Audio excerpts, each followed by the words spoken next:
FeS plus H2SO4 आपण असंच काय सांगितलं किंग ऑफ ऍसिड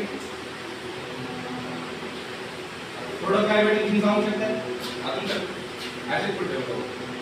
ऍसिड बनवतो ठीक आहे king of acid H2SO4 just काय म्हणतात ठीक आहे अशा प्रकारे आपण काय करत असतो H2SO गॅस काय करतो प्रोड्यूस करतो यामध्ये आपण स्टार्टिंगला काय करतो FeS H2SO बांधलेला त्यात आपण ऍड करतो त्यानंतर काय करतो कॉन्सन्ट्रेटेड HCl घेतो आणि त्यात ऍड करून काय करतो व्यवस्थित शेक करतो आणि शेक केल्यानंतर काय होतं इथून आपल्याला H2S गॅस गोळा होतो आणि त्याच्यावर आपण वेगवेगळे केमिकल रिएक्शन सेट करतो त्याचा H2S गॅस वेगवेगळे यूज असेल आता आपण ज्यावेळेस acidic radical basic radical definition ज्यावेळेस डिटेक्ट करू त्यावेळेस आपण काय करतो असे रॅडिकलचा त्याच्यासाठी आपण H2S गॅसचा यूज करतो ठीक आहे हे झालं की काय टिप्स आहेत आता हे काय असते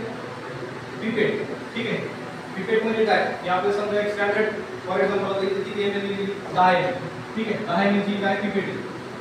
आपल्याला मेजरमेंट करायचं एखादा सॉल्व्हेंट किंवा वॉटर किंवा कुठलं पण लिक्विड आपल्याला काय करायचं मेजर करायचं काय करतो पिपेटचा यूज करतो आणि काय करायचं पिपेटचा यूज केल्यानंतर आपण काय होईल एक्झॅक्ट मेजरमेंट आपल्याला कॅल्क्युलेट होईल ठीक आहे हे काय bakery dish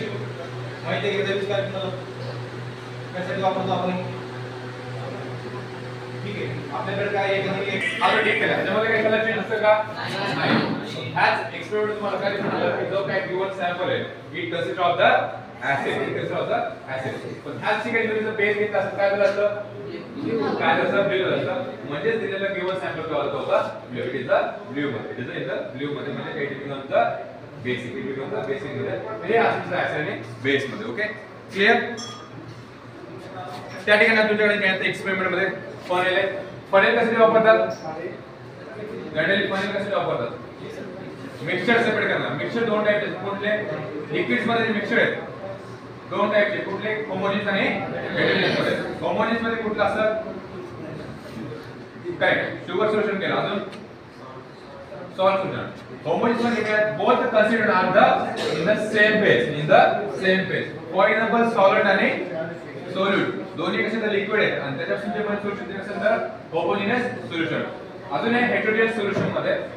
sad pebbles and water काय घेताय सॅड पेबल्स आणि वॉटर दोघांना मिक्स केलं ते कुठल्या प्रकारचं असतं सोल्युशन हेटेरोजेनियस ओके आता होमोजेनियस सोल्युशन आणि हेटेरोजेनियस सोल्युशनला सेपरेट करायचं तर फिजिकल मेथडने सेपरेट करायचं इझी कोण आहे